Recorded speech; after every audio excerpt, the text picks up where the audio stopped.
아버지, 다녀왔습니다. 아니, 오늘도 고생 많지? 우리 큰애가 매일 수고가 많구나.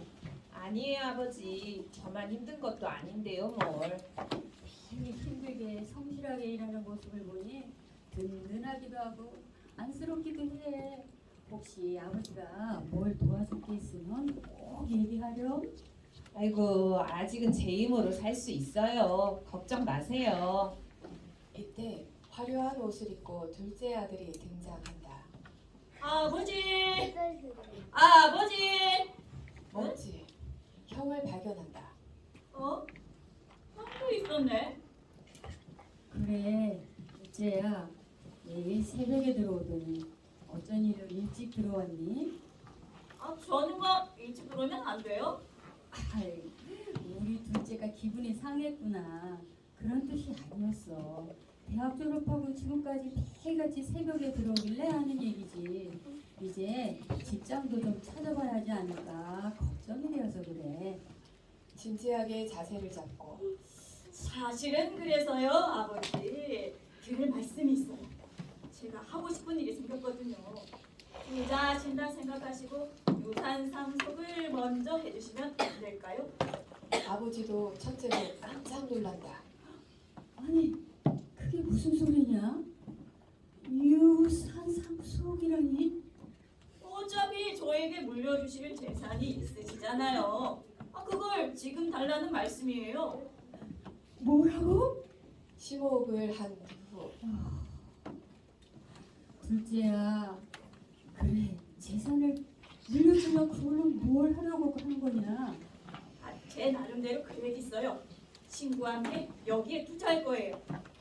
묻지마 투자 서류를 아버지께 보여드리며 정말 확실한 사업이에요, 아버지. 서류를 살펴보다가 둘째야, 이건 확실한 투자가 아닌 것 같구나. 짜증을 내며 아버지, 제 친한 친구가 보증하는 거라고요. 얼마나 좋은 기회인데 제대로 들어보지도 않고 안 된다고 하는 거예요. 둘째야, 형이 좀 봐도 될까? 첫째가 아버지의 서류를 보려 하자 둘째가 서류를 빼앗으며 화를 낸다. 아, 형이 뭘 한다고 그래? 항상 형이라고 잘난 줄 알지. 아버지도 그래요. 맨날 형 편만 들고 저를 차별하잖아요. 형이 말하면 뭐든 지지해주고 믿어주면서 저는 못 믿으시는 거예요? 너 아버지께 무슨 말을 그렇게 해? 그리고 언제 아버지가 너랑 나를 차별하셨다는 거야? 네가 대학에서 공부도 안 하고 졸업해도 놀기만 하면서 헛된 꿈만 꾸는데 아버지가 안 쫓아내신 게 다행이지. 뭐? 뭐라? 이제 형이 본심이 나네. 내가 나갔으면 좋겠나 봐. 그래, 내가 나가줄게. 아버지랑 형이랑 둘이 잘 살아봐. 가운데서 말리며 아이고 얘들아, 다 큰 녀석들이 왜 그러니? 아버지, 저 진심이에요. 이제 마음 잡고 사업을 시작해 볼게요. 한 번만 더 저 좀 믿어주세요. 둘째가 서류를 들고 아버지를 열심히 설득한다. 아버지는 둘째의 설명을 몇 차례 외면한다. 둘째가 화를 내다가 무릎을 꿇고 애원하자 아버지가 결국 고개를 절레절레 흔들다가 체념한다. 첫째는 팔짱을 끼고 이 모습을 지켜본다. 한숨을 쉬고 어쩔 수 없구나. 둘째야, 일어나거라. 이 애비가 유산을 미리 상속해줄게. 벌떡 일어나며 정말이세요? 아버지! 아버지를 와락 껴안는다. 아버지, 정말 감사해요. 제가 정말 돈 많이 벌어서 효도할게요. 체념하며 둘째야, 이 아버지에게 효도는 네가 그저 나와 함께 있는 것이면 충분해. 에이, 본심은 안 들으시면서 제가 스티브 잡스처럼 성공하면 더 좋아하실걸요? 두고 보세요. 1년 안에 멋지게 성공해서 돌아올게요. 아버지는 둘째에게 돈이 많이 붙어있는 옷을 입혀준다. 아들은 아버지가 입혀준 옷을 입고 집을 떠난다. 아버지, 둘째가 부리는 응석을 다 받아주면 어떡해요? 저 녀석이 한다는 투자가 잘 될 리가 없잖아요. 둘째야, 혹시 실패한다 해도 그 과정에서 둘째가 깨닫는 게 있지 않겠니? 혼란스러워하면서 저는 모르겠어요, 아버지. 아버지가 둘째의 말도 안 되는 요구를 받아주신 이유를 정말 모르겠어요.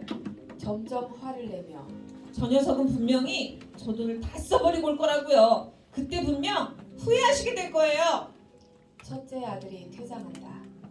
둘째 아들과 첫째 아들의 퇴장을 방향을 바라보며 얘들아, 첫째야, 둘째야, 나는 돈이 아니라 아들을 잃게 될까봐 더 걱정이란다. 아버지가 쓸쓸히 퇴장한다. 아버지가 입혀준 유산을 붙인 옷을 입을 둘째가 무대로 등장한다. 이때 유혹자 1이 무대에 등장해서 둘째에게 다가간다. 헤이 친구, 오늘 좀 멋진데? 아, 아버지에게 유산 상급을 받아서 좀 차려입었어. 드디어 유산을 받았구나. 그럼 이제 묻지마 투자하는 거다. 그런데 묻지마 투자? 그거 정말 돈을 엄청 벌 수 있는 거지? 당연하지. 우리 누나의 시어머니의 사촌도 엄청 많이 벌었다고. 묻지도 따지지도 말고 투자만 하면 2배로 벌 수 있대. 친구, 나 못 믿어? 아, 친구가 이렇게 말하는데 안 할 이유가 없지? 그래, 한번 해보자. 유혹자 1이 둘째 아들의 옷에 붙은 돈을 떼서 묻지마 투자 상자에 넣는다. 둘째 아들과 유혹자 1은 손을 모아 파이팅하며 기뻐한다. 그때 피켓맷이 묻지마 투자 사기꾼 해외로 도망이라는 팻말을 들고 지나간다. 유혹자 1은 둘째 아들을 비웃으며 떠나 둘째 아들은 망연자실하며 주저앉는다.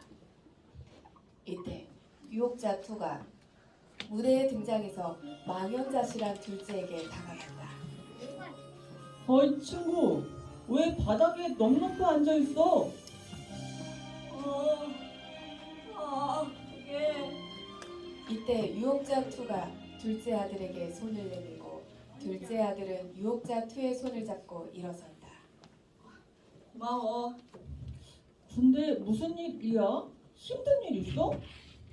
사실은 묻지마 투자 사기꾼 때문에 아버지에게 유산으로 받은 돈을 잃어버리게 되었어. 뭐? 유산을 전부 잃어버린 거야? 자존심이 상하여 발끈한다. 자기 옷에 붙은 돈을 보여주며 아니야! 내가 누군데? 이것 봐. 아직 많이 있다고. 아직 조금 잃었을 뿐이야. 둘째 옷에 붙은 돈을 바라보며 오, 역시 내 친구는 능력이 있구나. 그런데 그거 알아? 비트코인에 투자하면 네가 잃어버린 돈보다 10배는 넘게 벌 수 있어. 비트코인? 맞아. 우리 누나의 시어머니의 사촌도 엄청 많이 벌었다고 하던데. 친구, 그 유산으로 우리 같이 비트코인에 투자하지 않을래? 누나의 시어머니의 사촌? 어디서 들어본 것 같긴 한데. 야, 너 나 못 믿어? 아무나 할 수 있는 투자가 아니야. 터니까 말해주는 거라고. 좀 섭섭하다. 당황하여 손을 흔들며 아니야. 너를 왜 못 믿어? 고민하는 듯 하다가 그래. 내 친구가 이렇게 말하는데 안 할 이유가 없지. 한번 해보자. 유혹자 2가 둘째 아들의 옷에 붙은 돈을 떼서 비트코인 상자에 넣는다. 둘째와 유혹자 2는 손을 모아 파이팅하며 기뻐한다. 그때 피켓맨이 비트코인 가격 폭락이라는 팻말을 들고 지나간다. 유혹자 2는 둘째 아들을 비웃으며 떠나 둘째 아들을 망연자실하며 주저앉는다. 이때 여인이 무대에 등장한다. 여인의 손에는 실이 끊어진 진주 목걸이가 들려있다. 여인은 두리번거리며 무언가를 찾고 있다가 망연자실한 둘째에게 다가간다. 저기요, 혹시 뭐 좀 여쭤봐도 될까요? 정신을 차린 둘째 아들은 옷을 털며 일어선다. 여기서 혹시 진주알 하나 못 보셨어요? 진주알요? 네, 들고 계신 거 아니에요? 아니 그게 목걸이 줄이 끊어져서 진주 하나를 잃어버렸어요. 진주알은 못 봤어요. 그런데 나머지 진주알이 이렇게 많으니까 목걸이 줄을 새로 바꿔서 나머지 진주들을 이으면 될 텐데요. 진주알 하나쯤 잃어버려도 괜찮을 것 같은데 뭐하러 힘들게 찾으러 다녀요? 사실은 그냥 진주 알 하나가 아니에요. 돌아가신 부모님이 결혼하는 저를 위해 주신 선물이에요. 진주 한 알 한 알에 저를 향한 부모님의 사랑이 담겨 있는 하나뿐인 소중한 선물이요. 죄송한데 함께 찾아주겠어요? 여인은 다시 두리번거리며 진주알을 찾는데 둘째 아들은 마지못해 찾는 척을 한다. 그러다가 둘째 아들이 떨어진 진주알을 찾아 집어든다. 건성으로. 여기 이건가요? 여인이 진주알을 건네받으며 와 여기 있다. 찾았어요. 둘째 아들을 향해 감사합니다. 정말 감사해요. 이 은혜를 어떻게 갚아야 할지요. 마지못해 응답하며 됐어요. 은혜는 무슨? 어쩌다 보니 찾게 된 건데요. 뭐 아무튼 잘 되었네요. 다시 인사하며 다시 한번 감사드려요. 고맙습니다. 인사하며 돌아가다가 멈춰서서 둘째 아들을 향해서 하나쯤 잃어버려도 되는 것은 없어요. 하나쯤 잃어버려도 되는 존재는 없어요. 하찮게 보이고 부족해 보여도 누군가에겐 소중한 존재이지 않을까요? 기억하세요. 당신도 누군가에게 절대로 잃어버리면 안 되는 소중한 존재예요. 어리둥절한 둘째 아들을 남기고 여인은 퇴장한다. 조용히 되뇌이며 잃어버리면 안 되는 소중한 존재라고? 내가? 누구에게? 머리를 좌우로 흔들면서 난 잃어버린 존재가 아니라고. 정신 차려. 나를 뭘로 보고 저런 말을 하는 거야? 이게 다 투자에 실패해서 그래. 이렇게 포기하고 있을 수는 없어. 아버지 유산이 아직 조금 남아있잖아. 그때 픽켓맨이 강원랜드라는 팻말을 들고 둘째 아들 근처를 왔다 갔다 한다.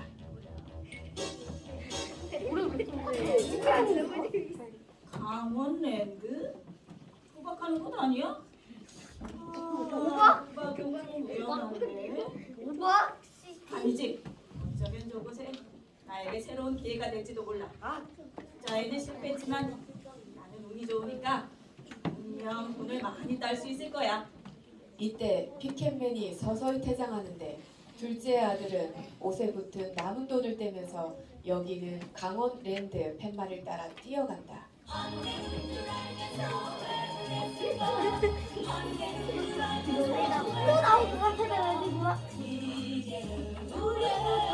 픽켓맨이 1년 후에 어느 날 팻말을 들고 등장하고 그 뒤를 노숙인 차림으로 한 둘째 아들이 따라온다. 둘째 아들은 무대 중앙에 힘없이 주저앉더니 바닥에 눕는다. 이때 성경책을 든 크리스천이 등장해서 둘째 아들에게 다가간다. 선생님, 왜 여기 앉아 계세요? 도와드릴까요? 귀찮은 듯 휘휘 팔을 저으며 저리로 가요.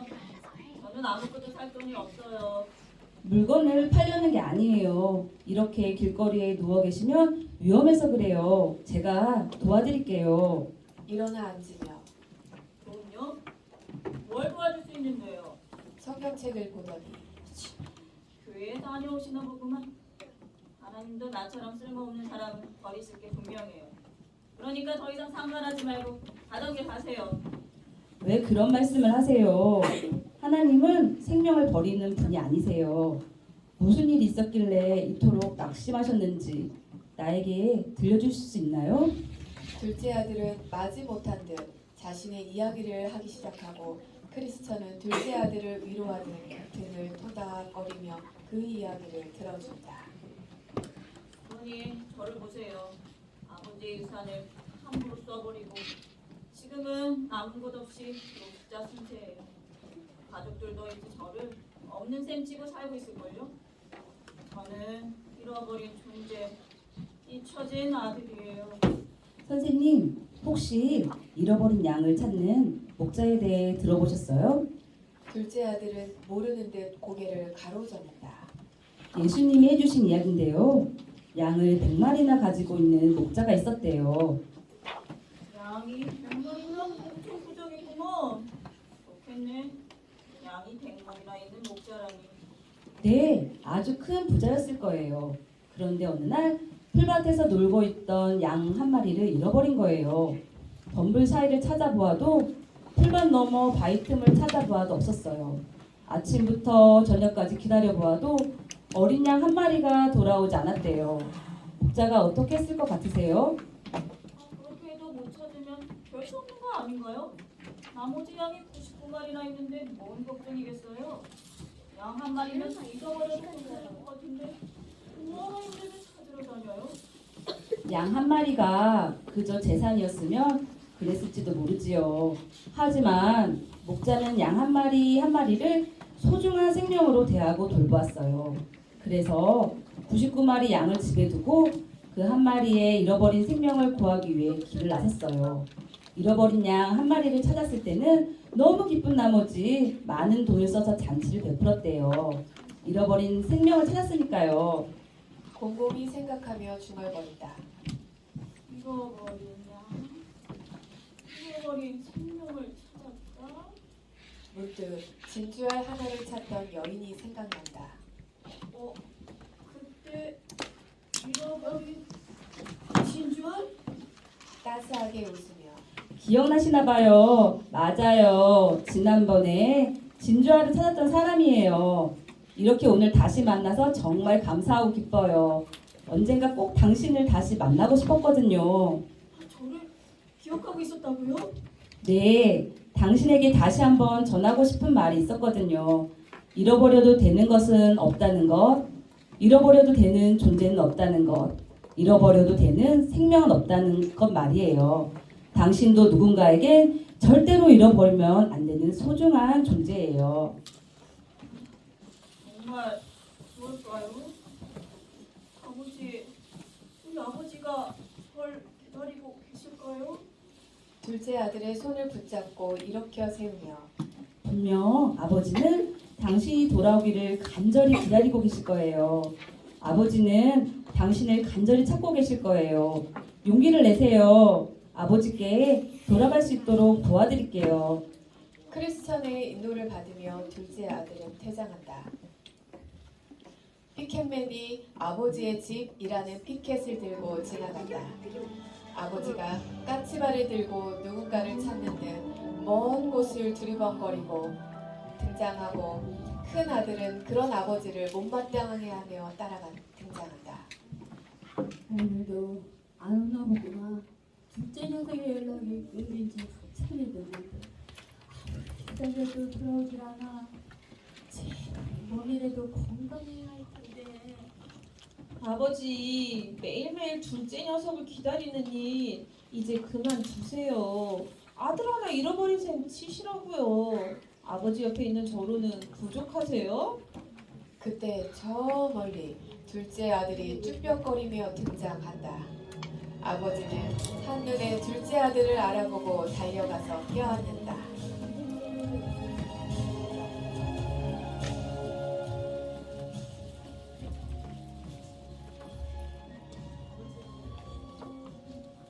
얘야, 둘째 돌아왔구나. 고맙다. 정말 고마워. 아버지 반대 방향으로 고개를 돌리며 차마 아버지를 보지 못한다. 죄송해요, 아버지. 정말 죄송해요. 철없이 망나니 농사를 하느라 아버지의 유산을 다 써버렸어요. 아버지 앞에 무릎을 꿇는다. 정말 잘못했어요, 아버지. 저를 혼내시고 내쫓으셔도 돼요. 버리셔도 돼요. 다시 한번 아들을 품에 안으며 얘야, 둘째야. 살아서 돌아왔으니 그것으로 충분하다. 내 곁으로 돌아왔으니 그것으로 충분해. 아버지는 둘째 아들의 노숙자 옷을 벗기고 자기 옷을 벗어서 둘째 아들에게 입혀준다. 그리고 자기 손에 반지를 빼서 둘째 아들의 손에 끼워준다. 다시 찾은 내 아들을 위해 오늘은 축하 파티를 열어야겠구나. 그때 참고 있던 큰 아들이 화를 낸다. 아버지, 해도 너무하십니다. 매일 아버지 곁에서 성실하게 순종하며 사는 저는 보이지도 않으세요? 아버지 속만 썩이고 아버지 재산을 흥청망청 낭비해버린 것은 제가 아니라 둘째예요. 왜 저 녀석에게 아버지 옷과 반지를 주시는 거예요? 둘째는 말을 못하고 고개를 숙인다. 그러자 아버지가 첫째의 두 손을 잡고 얼굴을 바라보며 말한다. 첫째야, 그렇지 않아. 너는 나에게 정말 특별하고 소중한 존재야. 내가 맨 처음 만난 생명이고 또 나에게 항상 힘이 되어준 아이란다.